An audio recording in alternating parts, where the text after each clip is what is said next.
Welcome, everyone. Thank you for joining us here today. This is Santa Clara Envisioning 3.0. While this is a standalone part of a speaker series, we thought this would be a great place to start and give you some very good data points. And we hope our speaker will give you the best foundation to build upon, pun intended. Don Weden will share his wisdom and insights about change, growth, and planning as South Bay residents prepare for Santa Clara County to enter a new era in its physical development driven by major demographic, economic, environmental, and geographic forces. A little bit about Don. Don Weden was the principal planner for the comprehensive planning section of the Santa Clara County Planning Office for many years prior to his retirement. During his 34 years with Santa Clara County Planning, he managed a wide array of planning studies, including the last comprehensive revision of the county's general plan. Since his retirement, he has taken on the role of a community advisor and educator, and it is all unpaid. So thank you, Don, for doing that.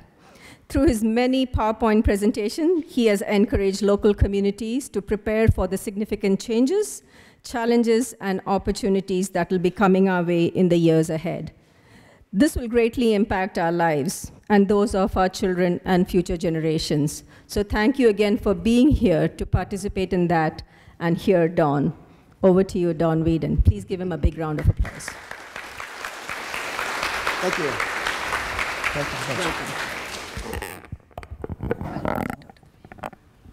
Go ahead. All right. Well, can you hear me? I'm okay. I have a different mic system.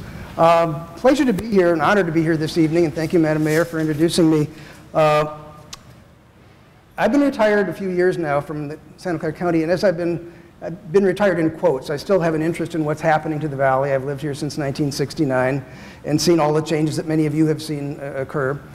And as a planner, I'm looking at where we are now. We are at the beginning of a new era in our growth and development. That's what we'll be talking about tonight, about some of the changes that are coming our way.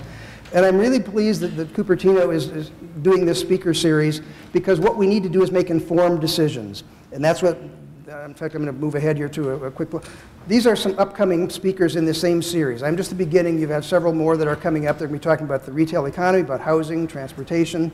All of these will be at the community hall next to the city hall, next to the library, starting at 6:30. You can find all of this information, incidentally, on the website, on the city website. Look up Speaker Series 2017. I'll put this slide on at the end again if you want to copy it down. But just want to make you, this is the beginning of a process. And as I say, as a planner, I'm always happy when communities do their homework, if you will, as to how is the world changing? What do we need to plan for? What do we need to adapt our communities to? And what do we want to keep the same? What do we want to make certain that it doesn't change as the world changes around us?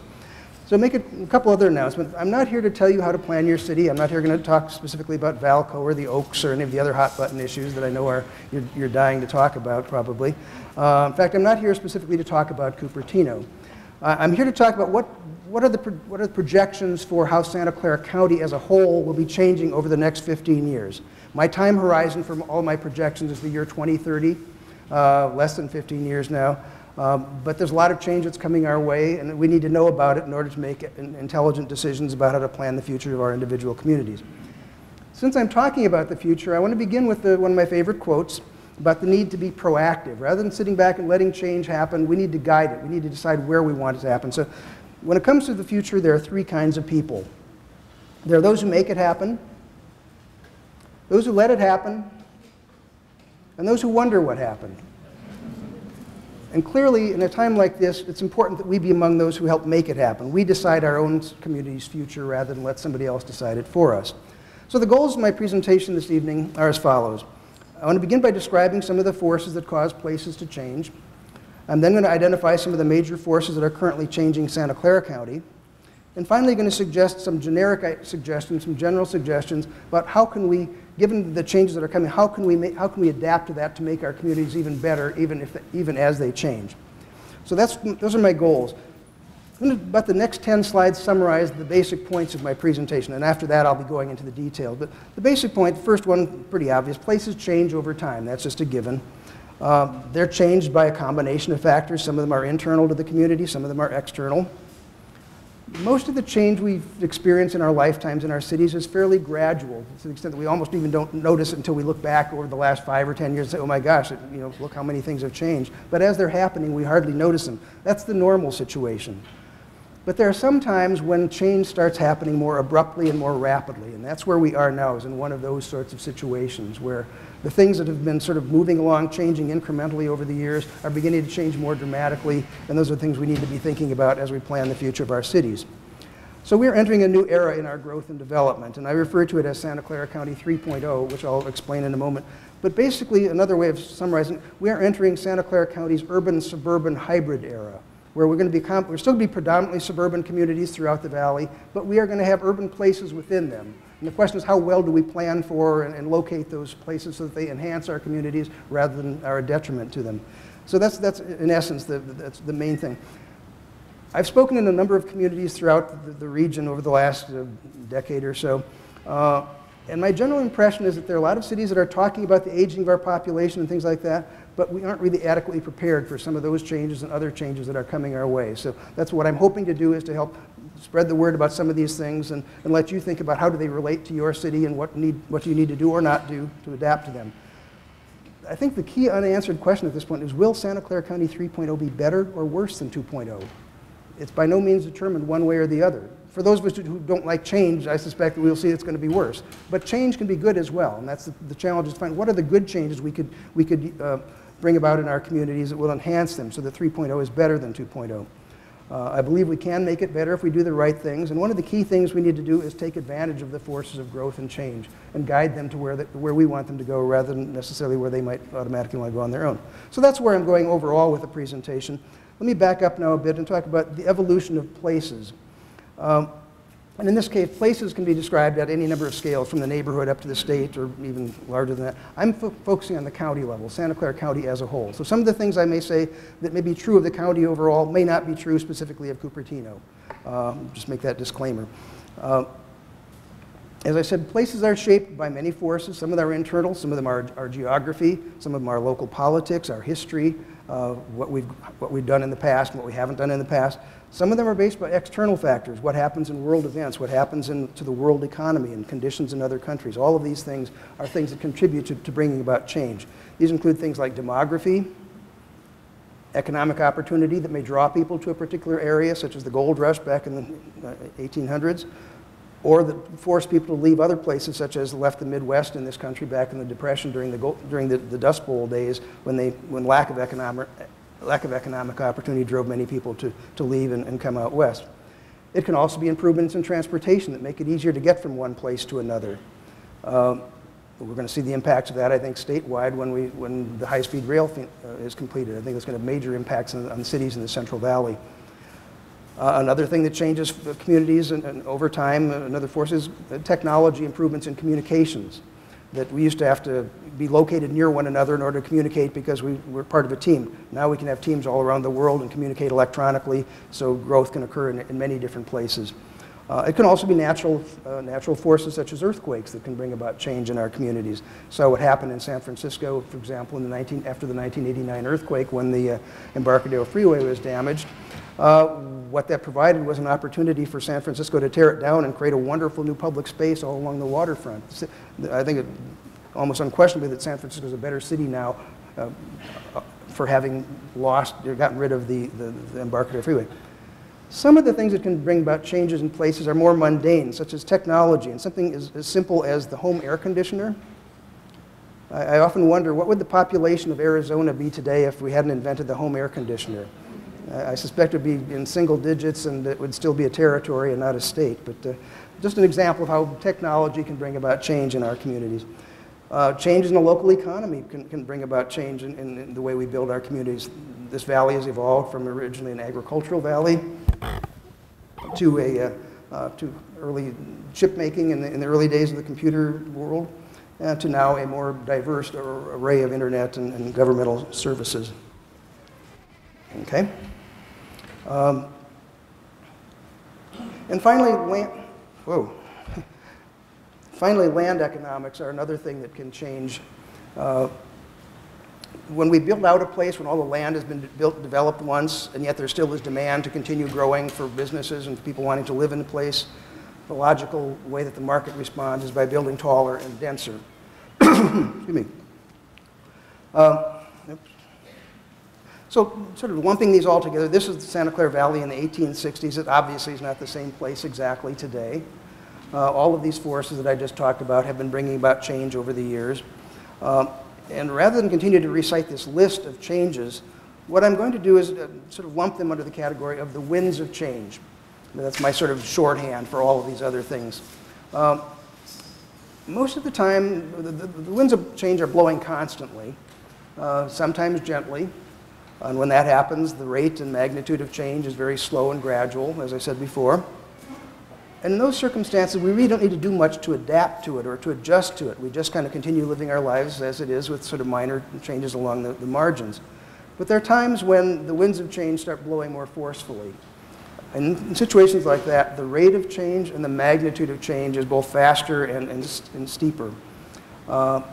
In those cases, we need to make adjustments. Because many of these are structural changes where things are going to change and they're not going to go back. It's not cyclical where, okay, if we wait a year or two, things will be back the way they were a couple of years ago. That's not what happens. We're going to have you've probably heard the phrase many times, new normals. That's what we're headed for, is a whole bunch of new normals. We don't yet know what they all are going to be, which is one of the things that makes life a little frustrating right now, is we're living in a time of great change where the new anchor points in our lives haven't quite been established yet. But that's part of what is going on. So again, in incremental change, we don't need to make major adaptations, but when there are structural changes occurring, as are happening today, we need to take action. We need to adapt to those changes rather than simply wait for them to go back to normal, because they aren't going to go back. All right, so the evolution of communities. I've sort of arbitrarily broken Santa Clara County's growth and development history into three categories. The first one is the pre-suburban era, or Santa Clara County 1.0. That was both our agricultural heritage, and prior to that, the Ohlone period in this valley and so on. After that, the one we've been living in for the last 50 years has been the suburban era 2.0. And I would argue that where we are now is we are on the cusp of entering into the third era of our growth and development, which is the urban-suburban hybrid era, where we're going to be a combination of suburban and urban, as I suggested earlier. But before getting into 3.0, I want to sort of illustrate more specifically, how did we change from 1.0 to 2.0? Because that may be illustrative of the kinds of changes that we can expect in the coming years. So, again, how do we get from 1.0 to 2.0? Well, it's a story that is that interlocks both our local history and the national history. Most of us were not here then, but back in the 1930s, this valley was known as the Valley of Heart's Delight. It was predominantly an agricultural economy from north to south. But at the same time that was happening, we were in the middle of a Great Depression. Very terrible time in our nation's history and the world's history in terms of the unemployment and all the misery and hardship that created. But in the middle of that 1930s depression, there was an event held in New York City. It was in 1939. It was the World's Fair, and the name of the World's Fair was Building the World of Tomorrow. That was the theme of it. And so in the midst of all of this horribleness in the real world, there was this sort of opportunity to see a fantasy world of what could the world be like in a better time. And one of the major exhibits there was this one here that was sponsored by General Motors. It was called The World of the Future, and it was a diorama, which if you look closely in the upper right-hand side, those are people. So this is not a scale model, but a very large model of what a community could be like in which we could drive all over the place in our cars and not have to, not live in these crowded cities and so on. This was the world of the future that many people from around the country, millions of people from around the country and around the world saw and went home with buttons like this, I have seen the future. What they had seen was a blueprint for the future, for the suburbs that we built subsequently. But that was sort of the first time that it was actually laid out as a full-fledged vision with moving. If you go online, you can find videos of it on YouTube and see the cars moving. This was a very compelling sort of a thing, the freedom that would give us to be able to go whenever we wanted, wherever we wanted, at any time. But there was one problem in terms of implementing that vision, and that was that we were still in the middle of the Great Depression, and we had a world war to fight, during which our cities continued to decay. We were putting all our resources into fighting the war and so on, so we were not maintaining our cities. So they were gradually decaying again as the war was going on. But that began to change. The war eventually ended, and then we faced some new challenges. The war creates its own challenges, but so does peacetime. In this case, one of the challenges was, how do we provide employment for all those returning veterans? We can't just have them go to start working in the tank factories or the airplane and the bomb factories because we don't need them anymore. The war is over. So one of the challenges we had after World War II was how do we provide a peacetime economy for this country? Another one is how do we build the housing for the new baby boom? It wasn't called that at that time, but that's what it came to be called. As the veterans came back from the war, they began having families, and they needed housing. Where are we going to house them? The cities, as I said, had been decaying during the war and during the Depression, so that was not necessarily a great opportunity. Incidentally, but I guess you probably guessed that anyway. But the reality was that we had all this vacant land just outside their city limits, all this farmland in most cases. We had cheap gasoline in that era. What we didn't have was an easy way to go out and get to those places. I mean, two-lane roads, you can only handle so much traffic on the two-lane sort of roads that we had at the time. And so along came, just by coincidence, the interstate highway system, or the freeways as we called them.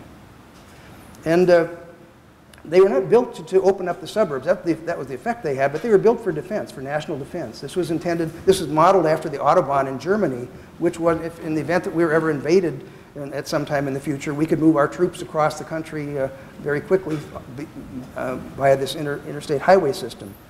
But what it really ended up doing, it never fortunately was used for that purpose, but what it did was it opened up all that farmland for development to create the suburbs that we built, that we subsequently built.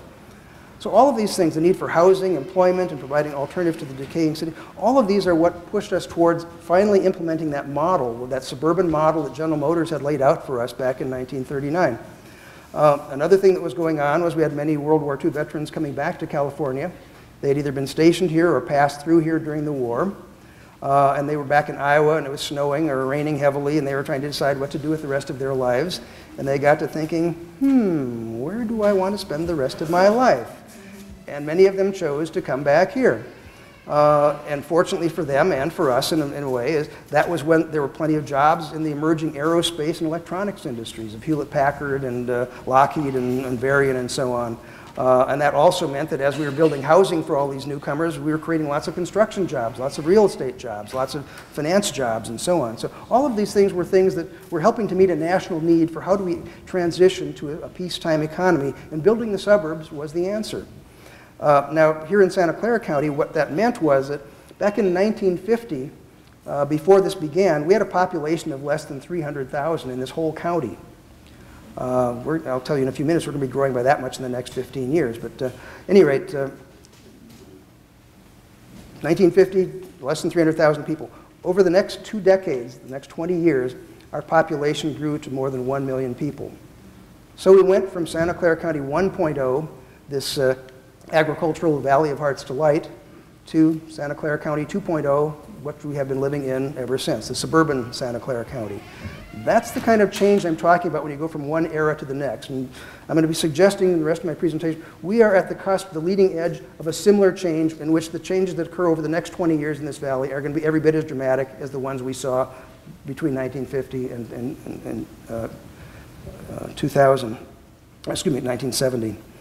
So that's looking backward. Let's now look forward as what really are the forces then that are moving Santa Clara County from where we are today to what's going to be shaping our future. And I'm not here promoting that these are all good things. These are, as I look at the best sources available out there, this is what I'm finding in terms of projections. And so I'm not here as an advocate that isn't this wonderful. I'm just saying this is what we need to be thinking about if we want to maintain the livability and quality of life in our valley and in our individual communities. So the first one is obviously population growth, which it often is.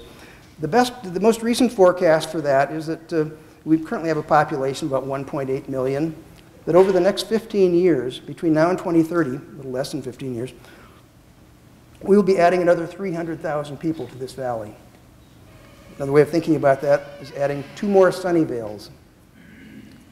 And that's primarily here within the North Valley. That's not going to be down in South County or some other part of the place. And that's because of the third factor that's shaping our future.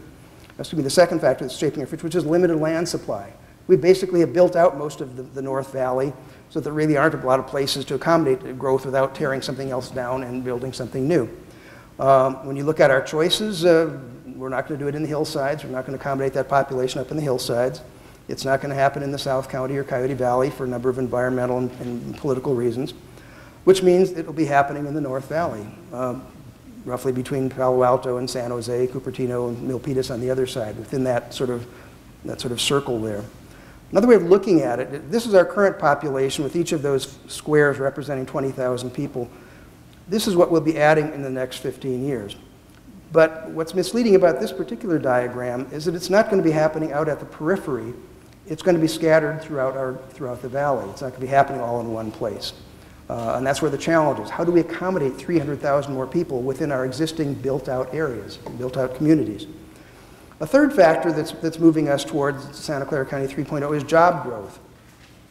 We've been very fortunate here in this valley for decades to have had, if not the healthiest economy in the nation, certainly one of them, and one of the most healthiest in the world. In fact, just last year, just to indicate the dynamism, in 1 month alone, we added 6,000 jobs. That's not typical, but that shows you how quickly things can change, how rapidly growth is possible here, one way or the other, whether you like that or not. That's kind of an indicator of the magnitude.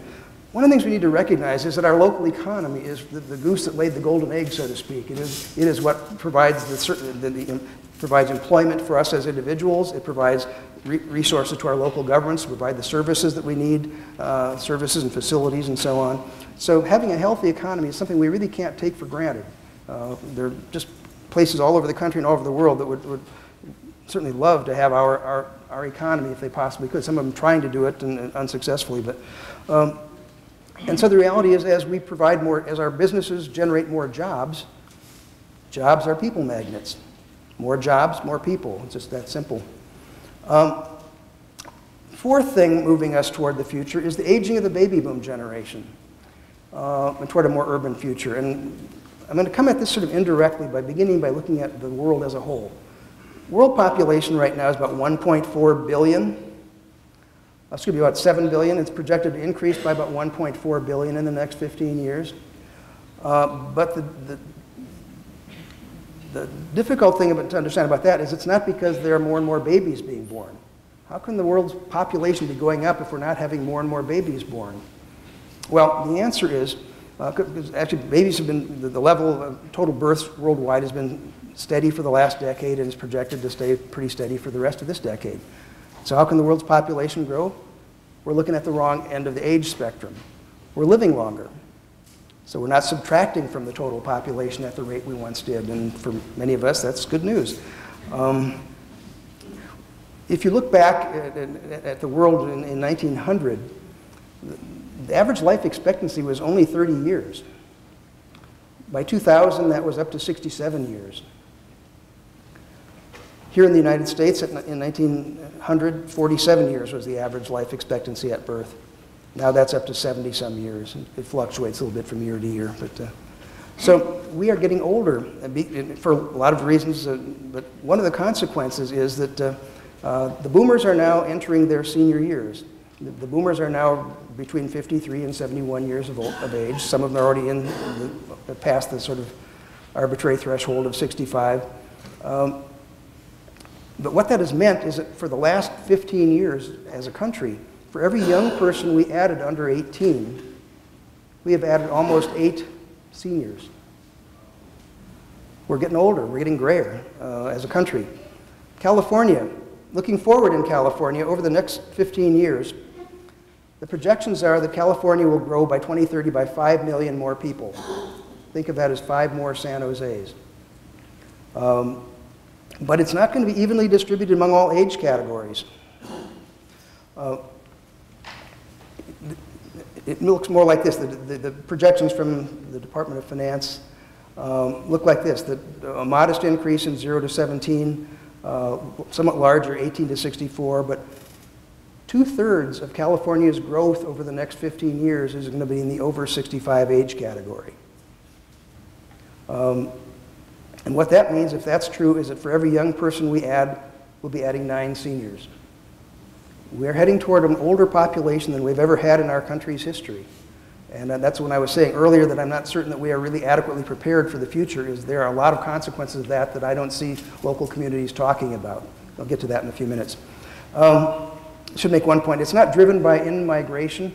It's not seniors whose air conditioners went out in Arizona coming in by bus to California. It's in fact caused by many people who are now over 65 already will still be around in 15 years. And also those who are currently between roughly 50 and 64 will, over the next 15 years, have migrated or graduated, however you want, or transitioned to the senior category, to the over 65. So that's what's driving this aging, this rapid aging of our population. Let's bring it on home here to Santa Clara County, what it looks like for our future. That's what the forecasts are for Santa Clara County over the next 15 years. Notice they're projecting to decline. There'll be fewer young people living in this valley 15 years from now than there are today. Substantial increase in 18 to 64, but again, 2/3 of this county's future population growth over the next 15 years is going to be in the senior category. Another way of looking at that, right now 1 out of 8 of us in Santa Clara County is over 65. In 15 years, that'll be up to 1 out of 5. And if you take out the young people, that means 1/4 of our adult population will be over 65. Again, we've never had a population that old in our history. Pity poor San Mateo County. For them, it's going to be 1 in 3. They already are an older county. 1/3 of their adult population will be over 65. How do you run an economy that way? What's your tax base look like? What kind of service demands do you have? What kind of housing do you need? What kind of transportation system are you going to need? I mean, we're all facing that, but particularly if I want to sort of ramp things up, I look at San Mateo and I think, oh my gosh, they face some real challenges. We do too, certainly. So let me play devil's advocate for a moment here. So what? So we're getting older, big deal. That's good news in a way. Yes, it is in many ways. But one of the things that back when we decided sort of informally that we were going to become a suburban nation, there were a number of assumptions that were built into that transition or that change that we didn't really think that were never debated consciously. But if you think back, what were they? One of them was that we would all be able to drive forever. And hopefully most of us will. However, the national statistics show that 1 out of 5 Americans over 65 doesn't drive for one reason or another. And that many more seniors restrict their driving when gas prices go up. Or I suspect also as housing prices go up, that may be another thing that's causing some people in this area in particular to cut back on their driving. Another thing that we need to recognize is that we have both a life expectancy and what's called a driving expectancy. And what the data shows there is if you are a woman who has reached roughly age 70 or so in this country and are still driving, on average your life expectancy is another 21 years. See, our life expectancy changes after we've gotten past the infant mortality challenges and the crazy teenage years and so on. We're going to live longer just because we make smarter decisions and we've gotten past the hazards. So at age 70, another 21 years life expectancy. Congratulations. Unfortunately, you have on average a driving expectancy of another 11 years. That doesn't mean you're going to be in a nursing home. That just means for whatever reason you're not going to be driving for the last 10 years of your life. For men, similar situations, slightly shorter life expectancy, 17 years, 11-year driving expectancy, same as women, but 6 years as a non-driver. We didn't plan for that when we started becoming a suburban nation, and we still, in most communities, still haven't. I use the following example with the young planning students at San Jose State when I try to make this point to them, get them to relate to people who are not necessarily of their age group. And I asked them to imagine that this is their grandmother, and this is where she lives, a nice suburban neighborhood. This is where she's lived for many years now with her husband, her late husband as it turns out. He passed away a couple years ago. The kids have moved on, they're adults, they've moved on to other places. She's now living there alone, and for whatever reason, she recently became unable to drive. The nearest grocery store is a mile away, the nearest pharmacy is a mile away, her place of worship is a mile away or so. I mean, that's typical for most of us in the suburbs. And so that's when I bring the bars down over Granny and refer to her as being trapped in suburbia. A little over the top, but it gets the younger folks' attention. That is metaphorically the situation we are headed for. We're going to have a lot of people who are living in homes that they've loved for many years, but that once they become unable to drive, their life is going to change dramatically. Now, basically we assumed when we were building the suburbs that we were not going to age. But we are, as I've just told you in the previous statistics. So let you in on a secret here. Who do you think planned the suburbs? Who was responsible for this? Not General Motors.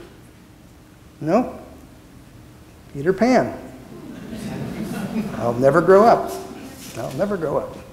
Well, for those of you, incidentally, for those of you who are curious what's happened to Peter these days, he's retired. He's living on Social Security in Sun City, Arizona. Sold his car and drives a golf cart. Only flies to visit his grandkids. And keeps in touch with Captain Hook via Facebook. So he's doing fine, thank you. Back to the present. The reality is that the neighborhoods we created that were great for raising families in and growing up in and all of that are going to, for many of us, are going to be problematic to grow old in. And that's what we need to be thinking about. And this is not a problem just for those who are becoming seniors, who are already our seniors, who are going to become. It's also a challenge, it will be a challenge for many of their adult children who are going to have to adapt their lives to take time off from work, to take their parents to their dental appointments or do their grocery shopping or whatever else. So this is an intergenerational challenge that we need to be thinking about. All right, so moving on to the next thing that's moving us toward the Santa Clara County 3.0 is the rise of the Millennials. You've all heard of them. Those are those young folks who are born between roughly 1980 and 2000. Currently, they're in their teens, 20s, early 30s. Move over boomers. There are now more millennials in this country than there are boomers. And boomers, in fact, millennials now make up a majority of the U.S. workforce. They are all working in jobs at their optimum jobs, but they are working at least to the point where there are more of them in the workforce than there are boomers, than all the other generations combined, other than millennials. They are the most educated generation in our country's history. They are the sort of folks that Google and Apple and the other major companies in this valley are constantly trying to recruit for their familiarity with computers and so on. Many of them, unfortunately, are dragging, because of that education, they're dragging around a lot of college debt. That means they're less likely to be home buyers than previous generations, as this slide shows. More likely to be renters. So as we plan our future housing stock, what kind of housing stock are we building, or should we be building? They're often renters by necessity, but they also want the freedom to move. They don't necessarily, they maybe work for Apple today, but they may want to move up to work for Amazon up in Seattle next year or 2 years from now or something. So they're not buying homes necessarily. Some of them are holding off because they don't want to be anchored down to one place. And finally, some of them have yet to buy into the notion, the American dream, that you buy a house so you have it's your savings account for your retirement. They saw what happened to the value of their parents' homes during the subprime mortgage meltdown, and so they're not necessarily convinced that that's going to be their ticket for retirement. And they have a strong preference for urban areas. This probably overstates it a little bit, but this is a survey that was done for the National Association of Home Builders. Some 88% want to live in an urban setting. So this new generation that's larger than the boomers, that makes up a majority of our economy, has a different preferred lifestyle from those of us who have lived here for the last decades or so, several decades. So that's one of the things that's moving us. They also don't like to drive. They have the lowest percentage of driver's licenses of anyone of their peer group going back to the 1960s. In fact, I was at an event here in Cupertino a couple of years ago in which there were some transportation experts talking there, and one of the gentlemen was a professor from Stanford, and he said some of his graduate students do not have driver's license, and it's a badge of courage for them. They don't ever intend to get one. So they are planning a different lifestyle. Why do we have all these buses going up and down from San Francisco to here? It's not just that housing prices are so expensive here. This just isn't the lifestyle that many of them want to live. So, and these are the future. These are the people who are going to be fueling our economy after most of us are retired and living on Social Security or whatever else. They much prefer walking and public transit. They really hate this. They do not like the suburban traffic lifestyle. So as we plan the future of our communities, who are we planning for?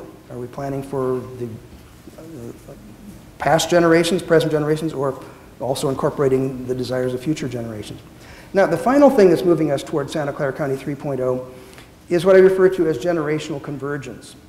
And this is where actually I've been talking about the boomers and the millennials as though they're separate tribes. Well, I'm going to bring them together in this particular one. If you very simplistically break down all of the kind of development we have in our communities into drivable suburban and walkable urban,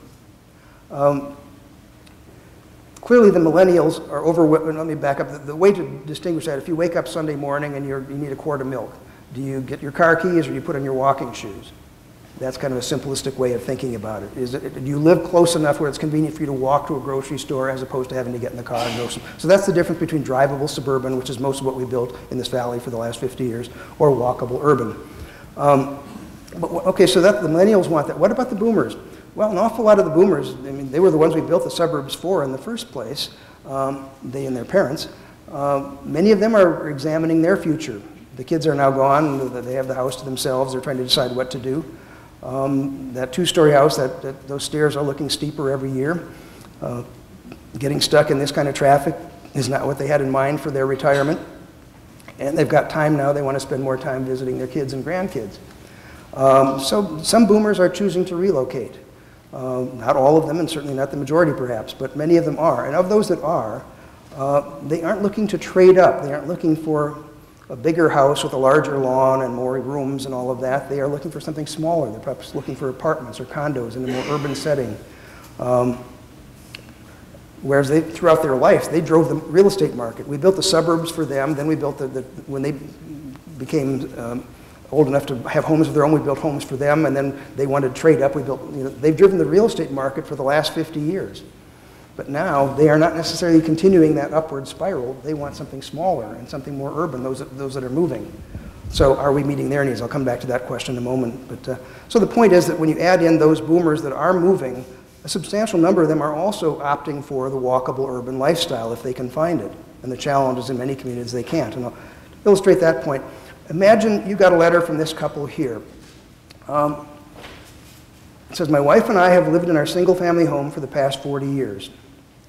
But now we want to move to a neighborhood where we can continue living an active lifestyle without owning an automobile. Does your city have a neighborhood like that we can move to?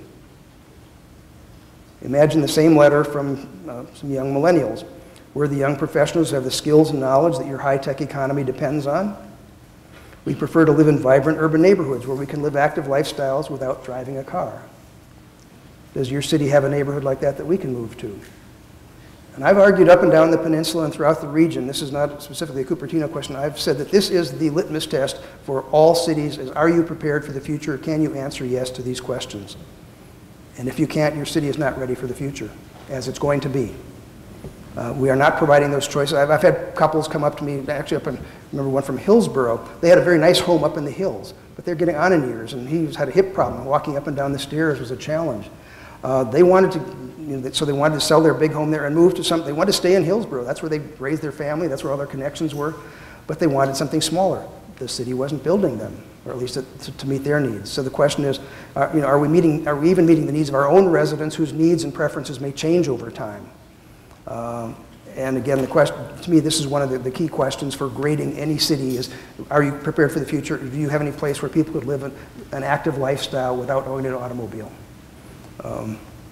So let me quickly summarize. These are the forces that are creating Santa Clara County 3.0. Population growth, job growth, limited land supply, aging of the boomers, rise of the millennials, and generational convergence. So those things are all moving us in that direction. What can we do about it? How should we prepare for it? Well, I've got two sections. I've broken my prescriptions into two sections. First of all is attitudes. And the second section will be on actions. First one's about attitudes. We need to be realistic. Change is coming. Whether we like it or not, whether we detest it or not, it is coming. Big changes are coming, and they're coming fast. Second thing is we need to be optimistic. We have to imagine a better future. If change simply to us means inevitably that the world gets worse, then we've got a very narrow sort of zone of happiness for our future, because the world is going to change whether we like it or not. The question is, can we influence it so that it changes in ways that benefit us? That, to me, is my suggestion to you tonight, is we need to be planning for these changes so that we can make our communities even better than they are today, even better than they have been in the last decades. So we need the imagination to be able to see back beyond the present, to imagine how our cities could be better, well, accommodating substantially more population.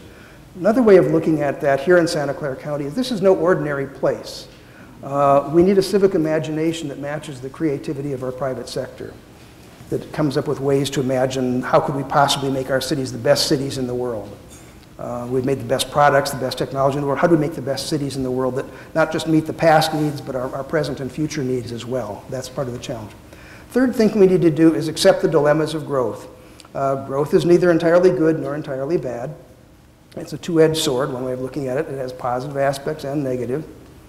On the positive, it brings economic prosperity. Without that growth that we've had here, we would not have the economy that we have. It brings challenges at the same time, clearly, no denying that.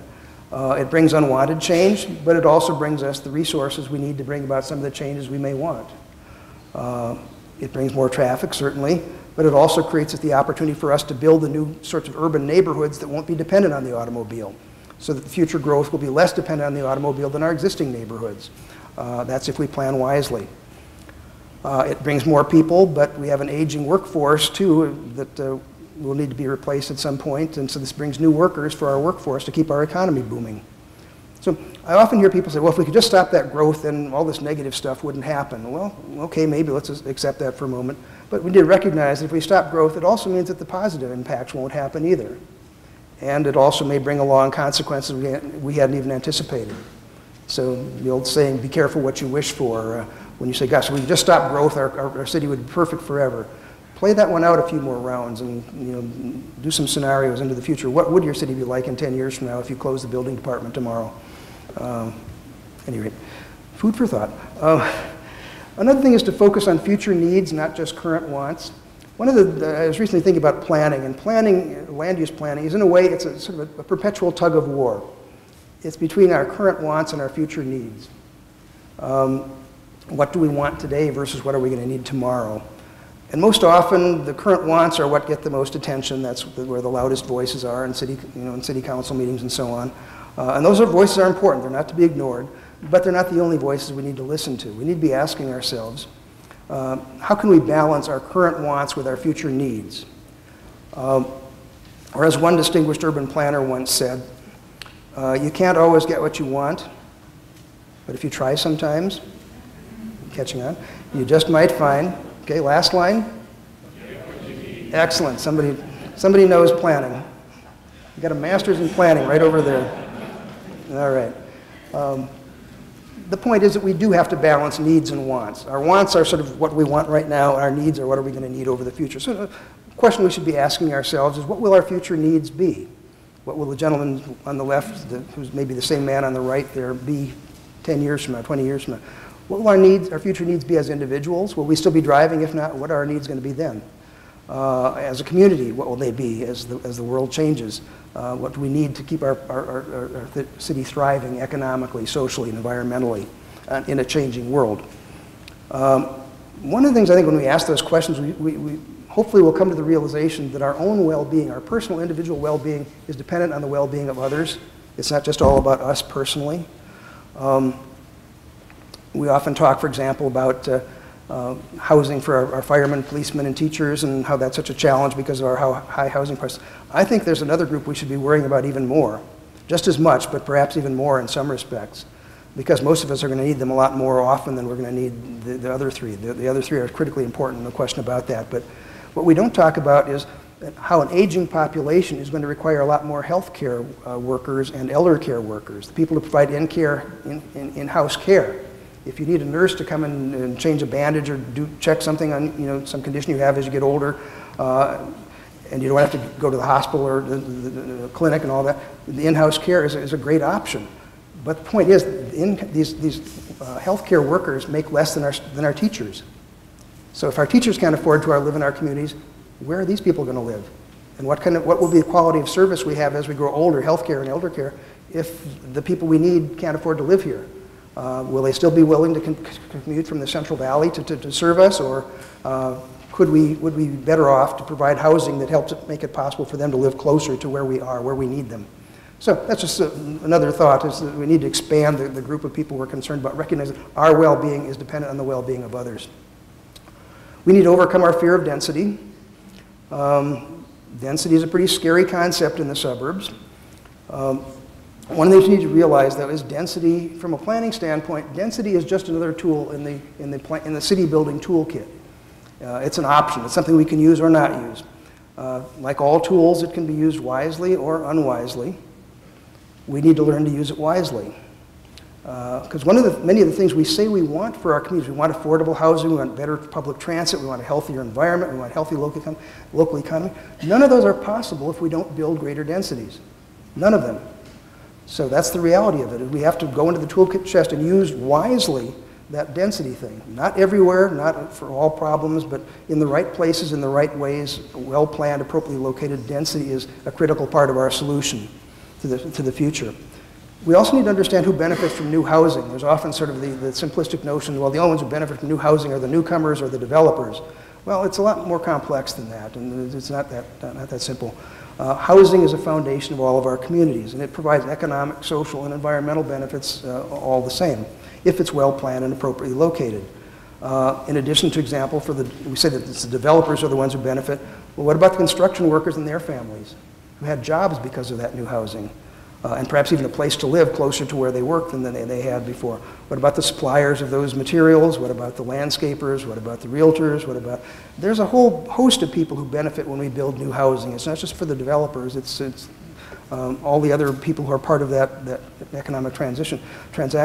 It's also seniors, like the ones I was talking about earlier who wanted to downsize and live in their same community.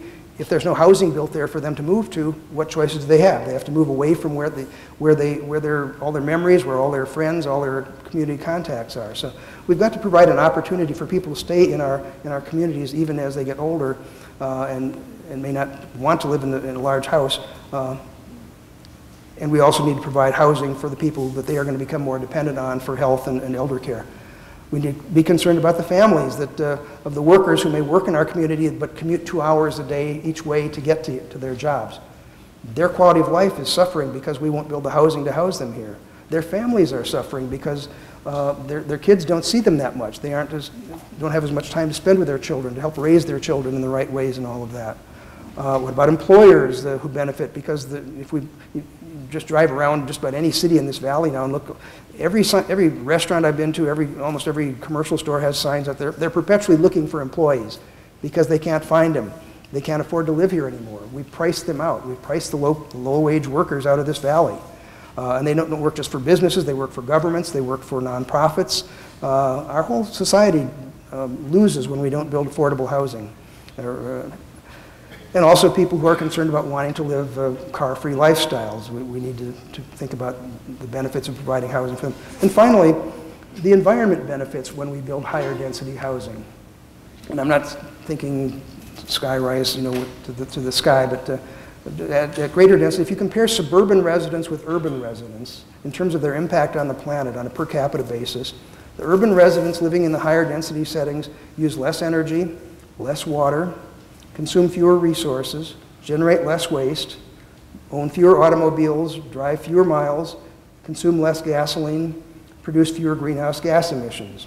So that's the beneficial sides of density. It is a very pro-environment thing to build greater densities. If you're going to be accommodating additional population, it's much more sustainable if you build that at higher densities. Another thing that we don't talk about much is that we are really engaged in this valley in what I would call a high-stakes gamble. We are betting that with a rapidly aging population and a lack of affordable housing, that somehow that's going to yield a good future for us. I don't know. Taking a bit of a chance there. That it's going to be better for our community? How?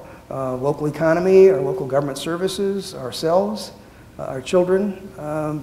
That's what we're really doing. We'd never acknowledge it, but we are engaged in a very high-stakes gamble. And the question is, can we afford to lose that bet?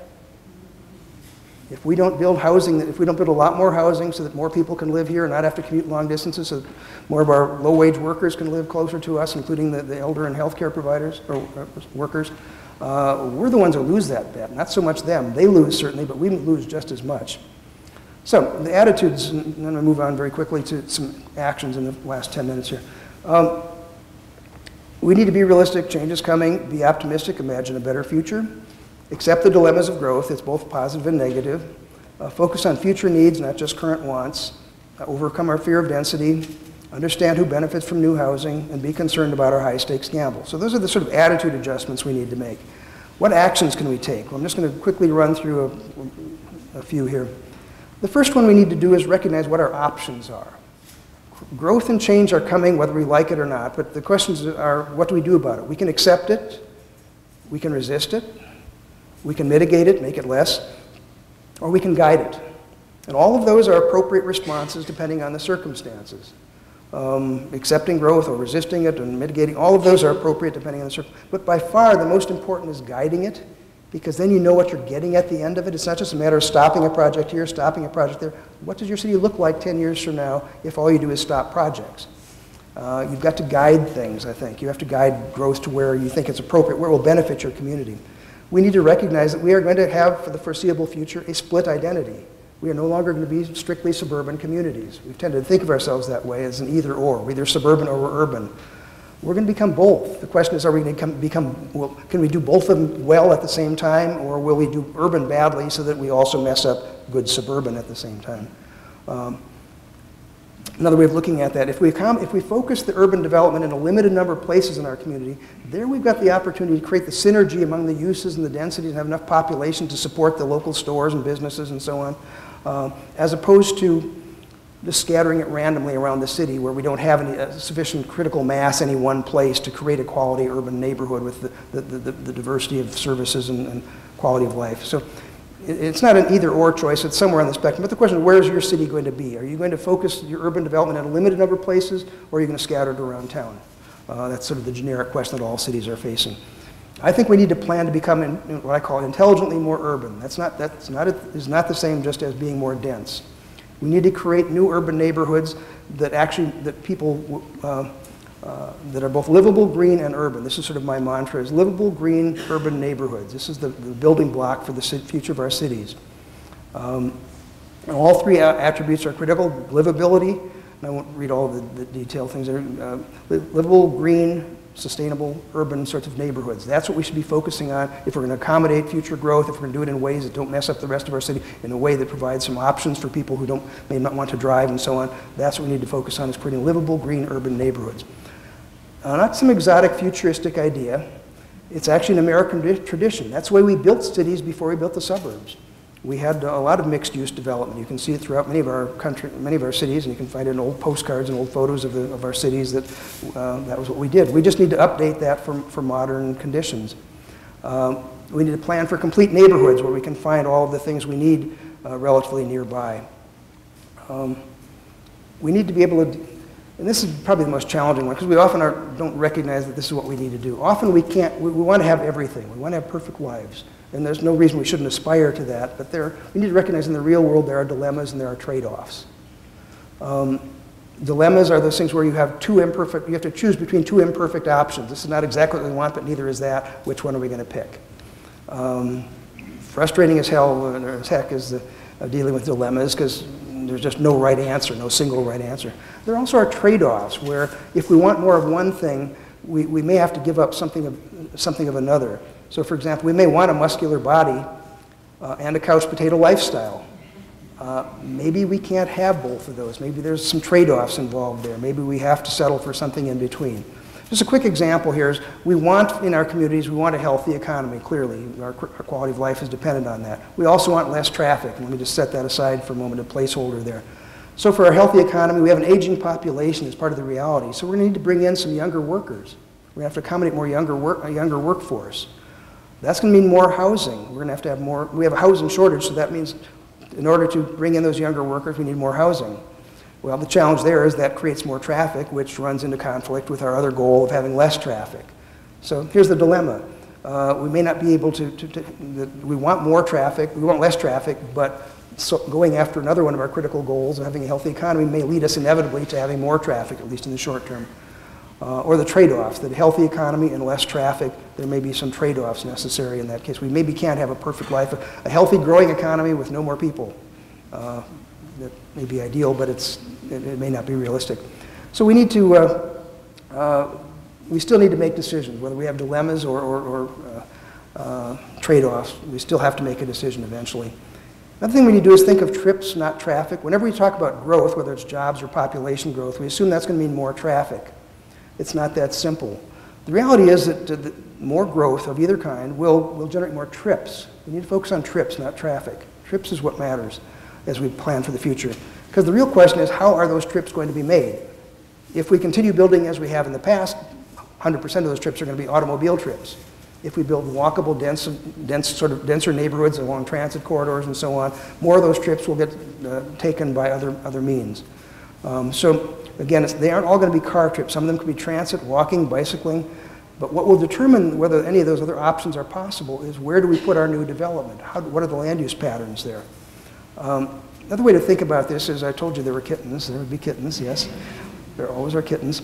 The point is that land use and transportation are inseparable. You can't talk about one without talking about the other. These two adorable kittens just happen to have, guess what, the names of land use and transportation. Point here is whenever we make a land use decision, we are also making a transportation decision. It's inevitable. You can't say, well, we're just going to we don't want this housing here, even though it's right along a transit corridor and all that. We just don't want that housing there. Well, you are also then making a transit decision, a transportation decision. You are saying wherever that housing gets built, it probably will not be on a transit corridor. And so it will take, those trips coming out of that growth, that development will be happening by automobiles. Final thing here, or near the final, is we need to work towards balancing jobs and housing.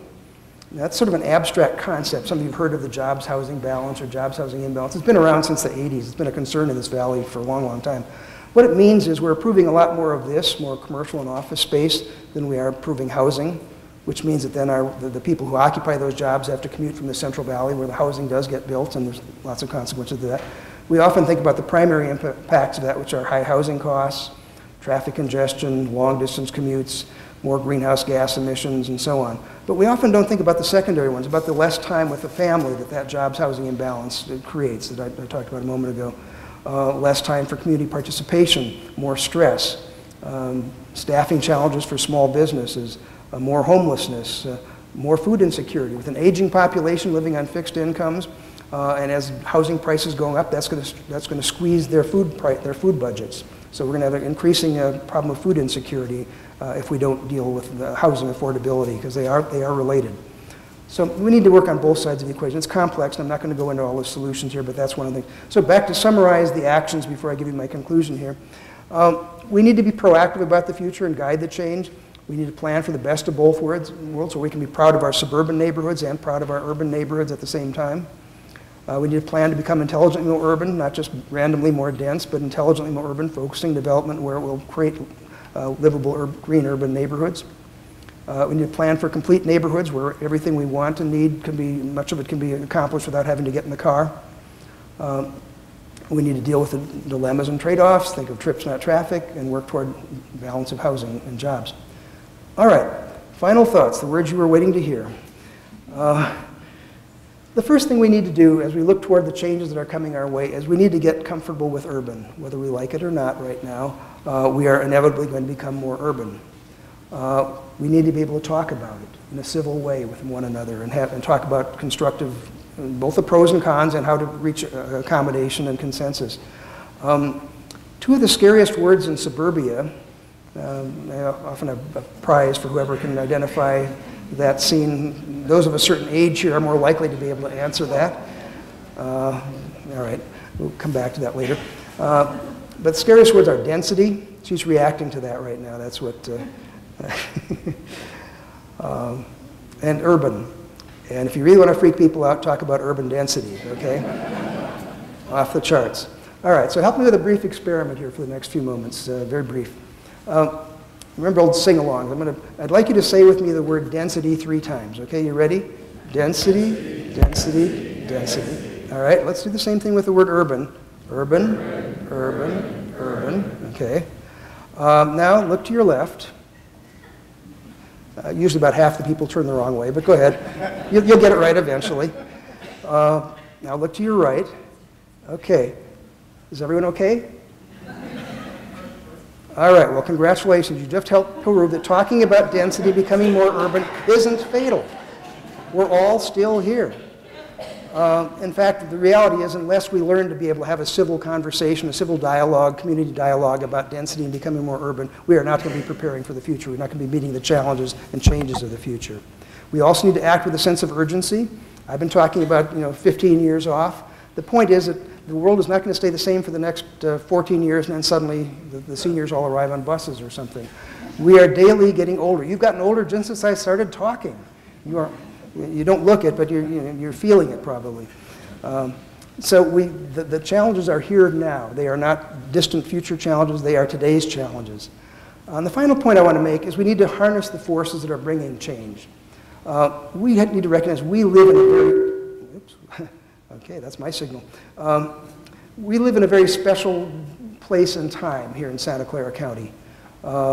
Question, whose problems would you rather have, ours or Detroit's?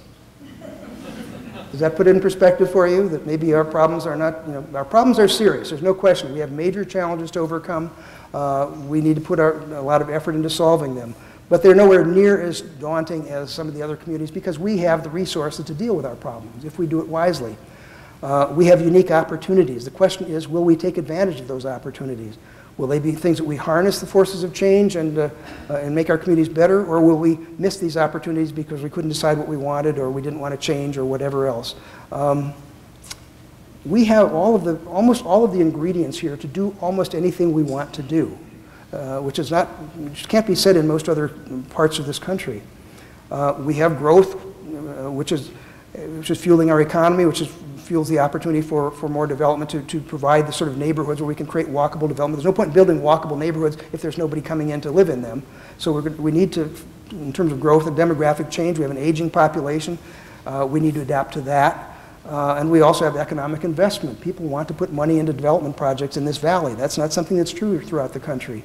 So those are three of the assets we have that if we use them wisely can help us make better communities. What we don't necessarily have today are two things. Number one is civic imagination. We don't necessarily have a shared vision of what we want the future of our community to be like, other than what it is today. And that's not realistic to say that it's going to stay exactly as it is today. The world will be changing around us. If not, it will be impacted one way or the other. The question is whether we will be adapting to those changes. But the civic imagination is necessary, a consensus about where are we going, what do we want, where do we want development to occur, where do we not want development to occur. That's equally important. It's not just about being pro-development, it's about limiting development in places where you don't want to change. And it's about having the political will then to carry forward the individual decisions as they come forward before the City Council and Planning Commission and so on. If we can put all of these things together, we can do magic. We have the opportunity in this valley, as I said, to do things that most other communities in the country can only dream of. So if we can do all of these things, we can literally capture lightning in a jar and create a model for the rest of the nation. Here's how you can grow and create livability in what were previously predominantly suburban communities, which still maintain their suburban character, but also have selectively added urban elements as well. Another thing to think about is, whether we realize it or not, as Lewis Mumford said, each generation writes its biography in the cities it creates.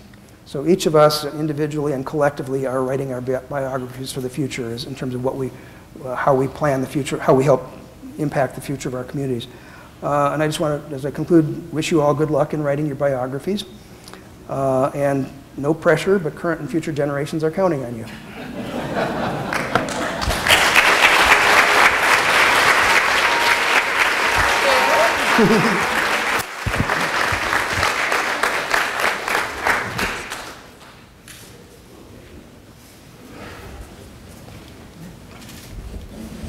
Thank you, Don, for your thought-provoking presentation.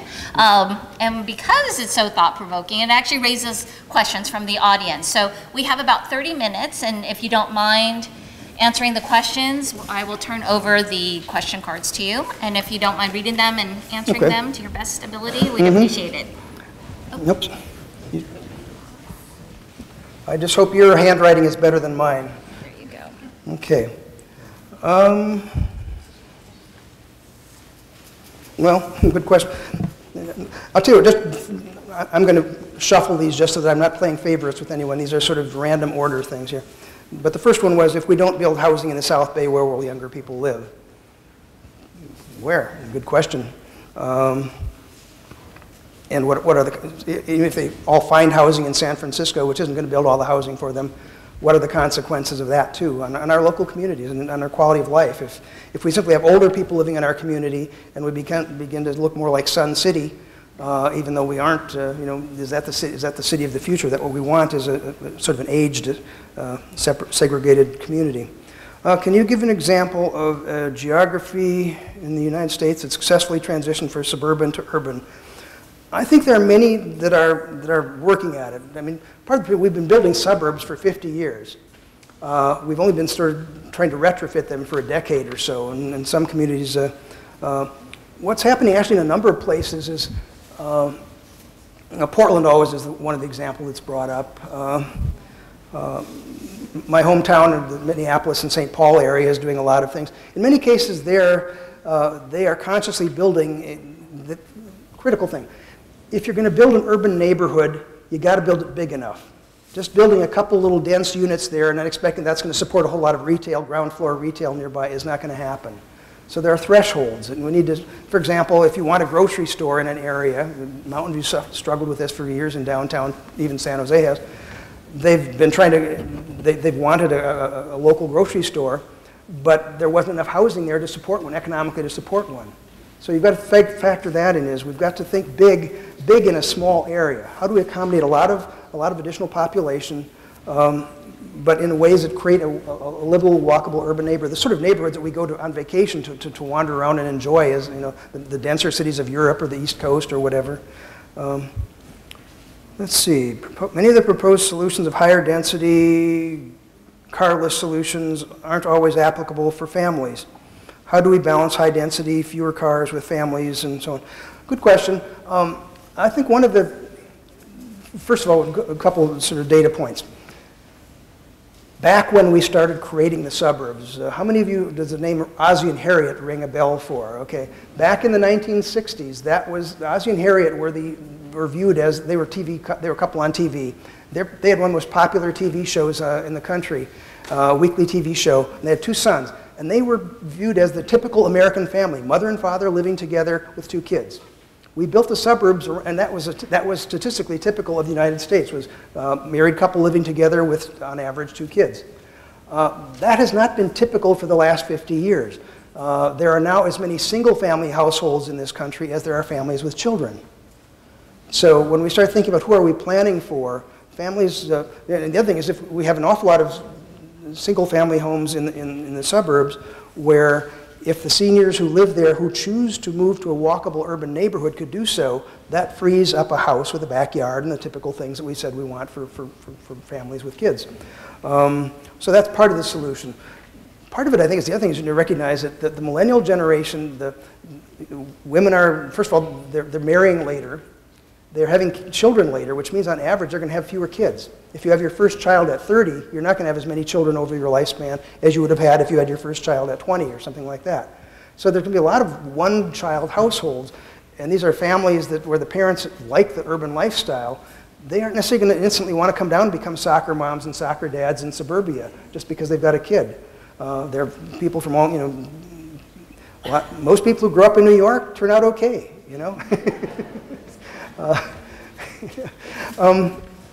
So anyway, there's some changes going on there that first of all, we may not need to plan for as many families with children in that sense. You notice, for example, it said that the number of children in this valley is projected to decline, partly because of a number of things, but as we build more expensive housing, younger couples can't afford to live here either, so they move out, and so who's left?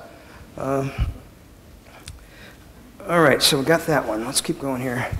How can we have urbanization without investing in mass transit? We've been underserved by public transit for 60 years. What is the benefit to residents to build more offices and housing without planning and funding robust transit? Excellent question. Let me go about that more generically. Two things.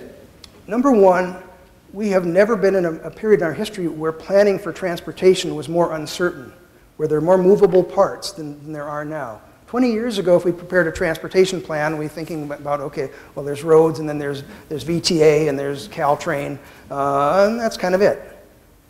We now have into that, we have ride services, we have the employer buses, and we will sometime in the not too distant future have driverless cars. It's a moving target, so even knowing what kind of transit we want to build, we may be building for something that totally misses the mark. There's an interesting editorial yesterday in the Chronicle. that I just glanced over. It was, someone suggested, what are the implications of the future of autonomous vehicles? And I think they made some assumptions I would question, but overall it says there may be fewer cars on the road in the future. That's one I'm a little skeptical of, because I think if we can all get an autonomous vehicle, we may make more trips than we would otherwise, as long as somebody else is doing the driving. What the heck, let's go. So there's that. The other thing, if you were going to try and make a public investment in, say, expansion of high-speed, of light rail in the valley here, the question is, are you planning for something that's going to be obsolete, actually?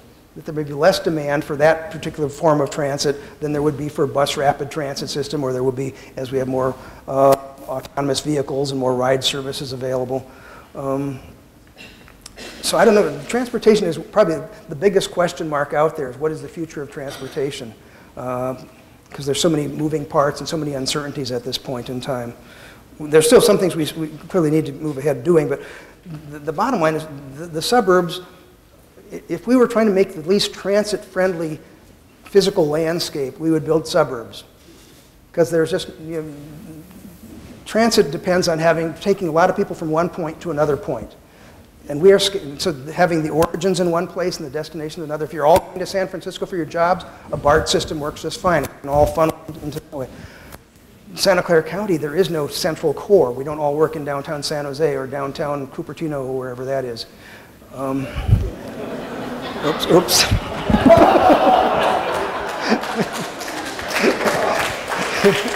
Sorry about that. How many of you are aware that there was an event that the city sponsored about 20 years ago? Thank you. Oh my God. About 20 years ago, called the Heart of Cupertino. It was focused on the notion that there was no central place, and so they brought in 3 different teams of designers, urban designers, consultants. Each one of them took the area down by De Anza, one took the area by Saratoga Sunnyvale, and the other one took down by Valco. And they said, what could we, if we were going to create a heart, which of these, how would you go about doing it here? I guess they all lost. I don't know. Some competitions turned out that. Or maybe it was a draw. I don't know. Or maybe the race is still on. Okay. Let's see. Density creates mobility problems because it increases congestion. We build houses and offices and create more demand on the same infrastructure, insufficient infrastructure. How does build it, then plan, improve quality of life for residents just trying to get to work or soccer practice on time? I'm not arguing that we should be doing that. I think one of the things you need to be asking, for the new development you're going to be planning for and accommodating in the future, how will that reduce the demand on traffic? How will that be? Is it because it's going to be close to public transit? Is it because you're going to create enough uses around it that a lot of things are walkable? If I move into an apartment or a condo and I can walk to the grocery store instead of having to drive my car everywhere, already you've taken some of those future trips off the road and turned them into walking trips. So I think when we build it, every time we make a land use decision, we need to recognize, so it's those kittens again, we've got to we're making a transportation decision. In your opinion, what went wrong with Los Angeles? Where to begin? Actually, I haven't been there for a few years now, but Los Angeles was getting its act together. They have, in some ways, they built a subway system. They have built some urban neighborhoods that are really quite vibrant places to live. I think often we sort of look, we have the stereotype of Los Angeles, but there's a lot of great neighborhoods that have been built in recent years there. That the downtown, that used to be they had a lot of empty office space, they've turned that into lofts. They've taken advantage of that opportunity and created some vibrant neighborhoods. They've got they're actually, last issue of Los Angeles Magazine was devoted entirely to that, plus all the places around there that are now being revitalized because they're bringing people downtown. Isn't density without public transit a problem? Well, yeah, but the point is ultimately you plan for where is the transit likely to be? Where is it now, or where is it likely to be, and how do you also minimize the trips? The dilemma there is that you don't know where, at the end of the trip, do you need to plan for the transit to take them to their door, or will the Google bus be there to pick them up, or some company shuttle? That's where the moving parts become challenging. Oh, okay, sure. All right. I'll come back to that. Why does the millennial preference for urban living become our need? Because they're our future. They're our children. We don't care what happens to them. I guess part part of what we have to ask ourselves is, who do we care about? Who do we feel any obligation to? Is it all about us personally? Or do we have obligations to others? And it's a sort of a metaphorical sort of a question and philosophical and all of that, but I think it's one we don't ever ask ourselves, certainly as a community. Back in, when I first came out here, we were all paying bonds to expand sewer systems for the newcomers. Now they've got to pay their own way. We somehow, we sort of broken that bond that we're all in this together and we're all part of the community and we help each other. We are now into it. If it doesn't help me, not interested. That's overstating it. There are obviously a lot of very generous things going on throughout our communities, but I think that is part of the question, the attitude. Who do we care about? Who and what do we care about? Do we care about future generations? Do we care about our own kids? Do we care about the workers who work in our cities? Okay. Aging is not new. I thought I'd invented it. Okay. Technology will help, absolutely. Uber, Lyft, self-driving car, yes, yes. Amazon, grocery, yes, indeed. No question about it. Aging is not new. The magnitude at which it's occurring in our communities is. We've never had to deal with this many people. And it also, one of the other things I remember I used to have a presentation that was focused on aging of our population. One of the big healthcare challenges for seniors is when they end up living alone and can't drive or can't get out much. It's both physical depression, mental depression, and physical malnutrition, that they just don't eat properly because they can't get out. And because they can't get out, they don't see other people. So these sort of, don't mean to say they feed on one another, but they're mutually reinforcing negative problems. That if you live in a more walkable urban neighborhood, you have to walk to the grocery store, you get to see your neighbors rather than, even if you get a driverless car, you can wave to them as their driverless car drives past your driverless car. But you haven't necessarily, most of us need people in our lives. Maybe not too much, not all the time, but we need to have human contact. That's part of what makes us human. And that's one of the things that urban neighborhoods provide, the opportunity to sit. How many, when you go out to a restaurant, if you've got a choice of sitting, if it's nice weather, sit outside or inside? Well, why outside? Because you can watch the people walking by. People watching is one of our, we are a curious species, and we thrive in environments where there's a diversity of things going on. And for many people, the suburbs does not, you could sit out front of your house, but how many people are going to walk by in a given evening or whatever? Not quite the same as being at Santana Row or whatever. Got this one already. This is about the transition from past. Will millennial needs change as they age? Yeah, I think that's one of the big unknown questions is as they get older and as they have families in particular, will they move to the suburbs? Some of them certainly will. There's no one thing where you can say everybody does this. There's always a diversity of choices. But I just wonder, are they really, many of them live in an urban setting because they think it provides a more diverse exposure to a more diverse population than what they think they would see in most suburbs. It gives them the opportunity to be closer to cultural things and things they want their children to have an opportunity to experience more regularly. Are they really going to want to live? They're not just giving up. When they move to the suburbs, they're literally changing their attitudes about the right way to raise kids or to raise families. Some will make the suburban choice, some will not, I think. The question is, what proportion will that be? How do we ensure infill parcels don't destroy current neighborhoods? Well, part of it gets back to deciding what you do want rather than just what you don't want. That if you provide enough place, again, planning is in a way sort of a social contract that we make informally with ourselves.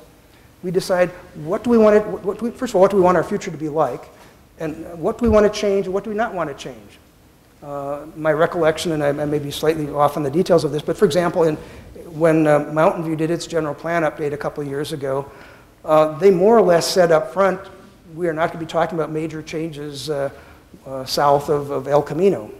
That those neighborhoods were sort of, those are predominantly suburban neighborhoods. Most of the density is north of that, and most of the office and other commercial things are north of that.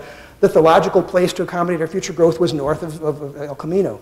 And so that sort of, the folks living south would sort of breathe a sigh of relief. Now we can focus on what we do want to change and not have a threat to everyone. That's one of the challenges that often when you start doing sort of the random density, then everybody feels threatened.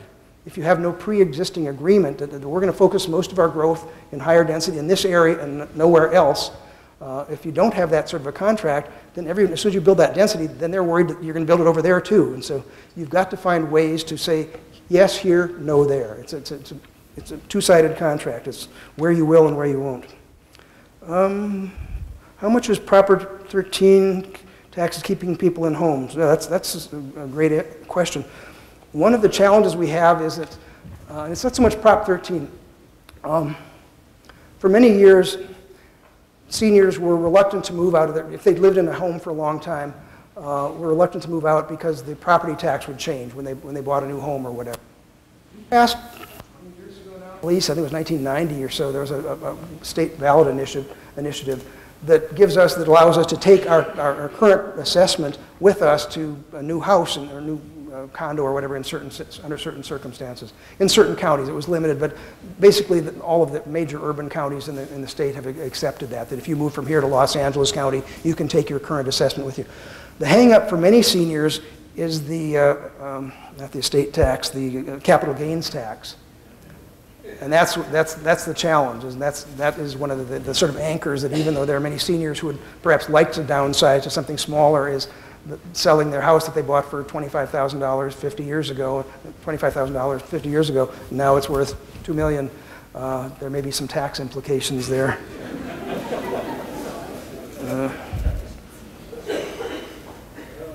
Yeah, an excellent question. The presentation talked about the needs of baby boomers and millennial professionals. What about the needs of working people like house cleaners, hospitality workers, gardeners, construction? Exactly. That's what I was trying to get at with the healthcare workers, that's a segment of people, that they are low income, and we certainly are not building housing for them these days. That's one of the challenges. Okay, how to get commuters to focus on housing for all. How to get communities to focus on housing for all income groups. Well, part of what I can't work miracles here. I can't, I don't have, what is the neuralizer they had in the Men in Black, where they would just sort of wave a wand and everyone would either forget something or would remember something they were told to remember. I'll have to see if I can get one of them.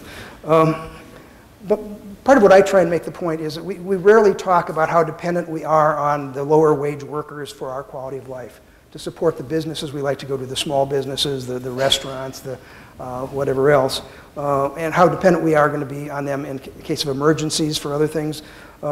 We've got to recognize that it's not just all about us, it's about us together.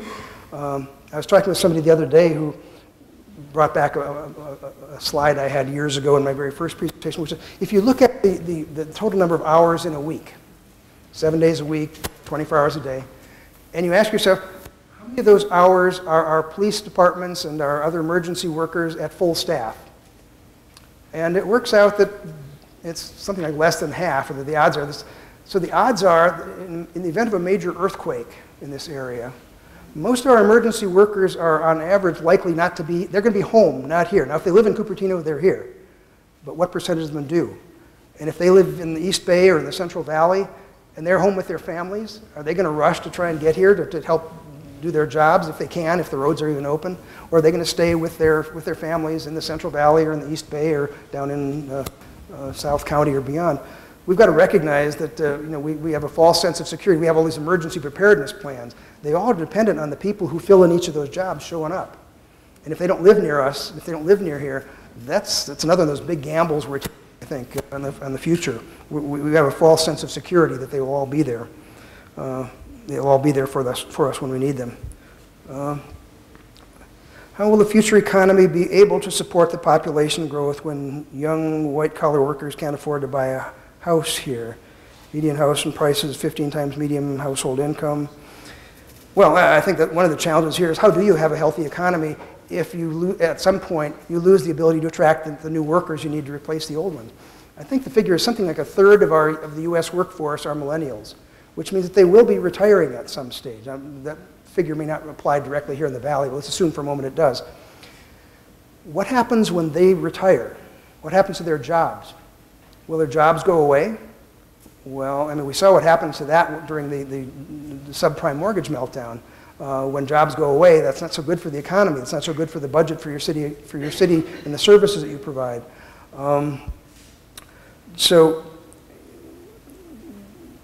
we've got to recognize that our economy depends on another way of putting the question, I'm sorry, I'm bumbling this one. Where will the next generation of Silicon Valley workers live to fill the jobs of the retiring boomers? if it's not in our county, then what happens? And even let's say we don't build it, and so they live in Tracy. What are the consequences for us of having them commute from Tracy? All those cars are on the road even longer, creating more greenhouse gas emissions, more traffic throughout the region. We've got to bite the bullet and realize that part of the solution is to build more of that housing closer to home for any number of reasons, economic, social, environmental reasons. There are plenty of good reasons. We just have to find the model that fits within our community. Okay, where will the young people live? We've already talked about that. In Cupertino, we have a large tech immigrant population. Often we bring our aging parents to live with us. Yes, that's good. That's what resources do we need to address these elderly transplants? I don't know how to use that word, but it's going to vary from community to community. I mean, one of the things that many families and many cultures are fortunate to have is that they do live in extended family situations. And that does give the younger people feel an obligation to take care of their aging parents. Now, in this country, many people have come here for jobs, weren't able to bring their parents with them, so that's not always going to be working. But even if it does, if they were able to, if the parents live here, they can't be with them all day long. What are their needs? Do they have dementia, which means they may need somebody with a lot more care than simply the worker popping by, "Hi, Mom, how you doing?" Around dinner time and going on. I don't mean to be flippant, because I think one of the other challenges we face is we're going to have the dementia problem. We're going to have a much larger population with facing aging and health problems such as that. And it's much better, well, can you create a, stop that. I remember an example where, what do I need to stop doing here? I have to freeze in place.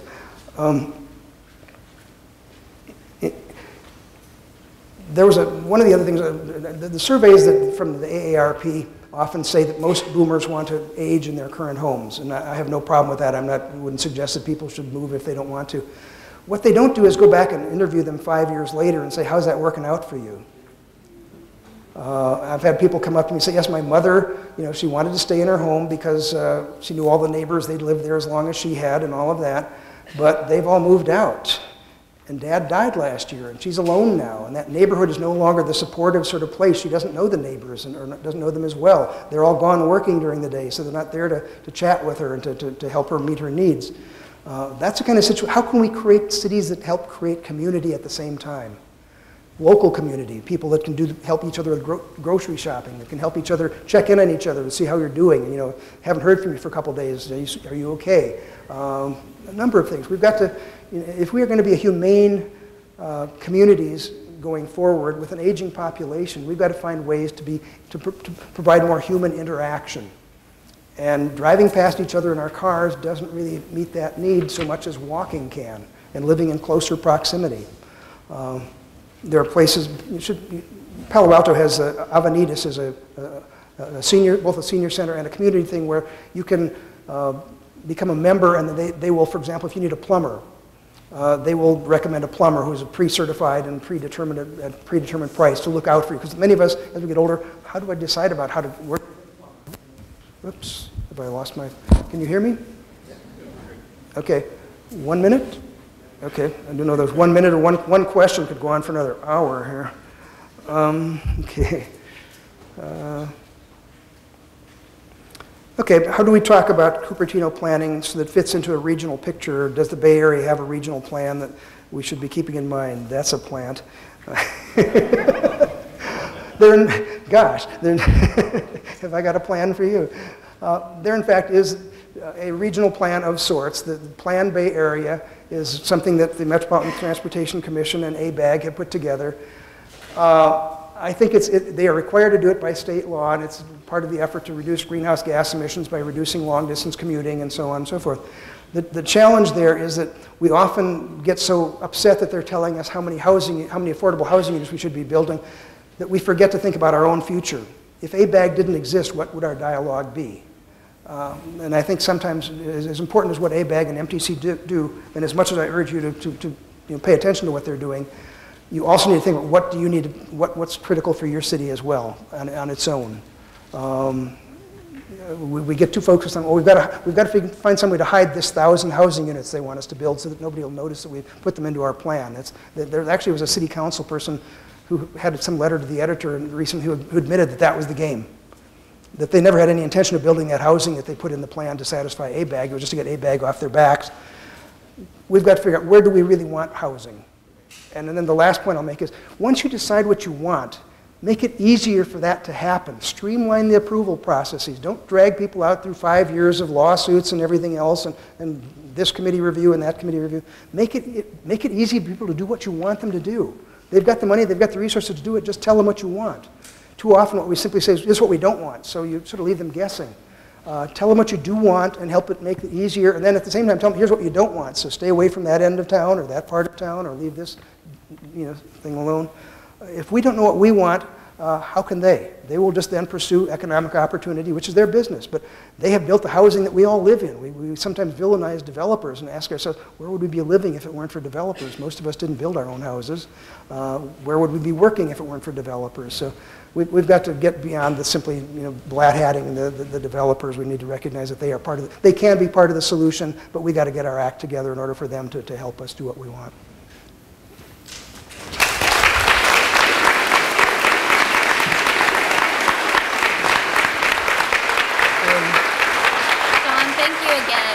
Coming out this evening.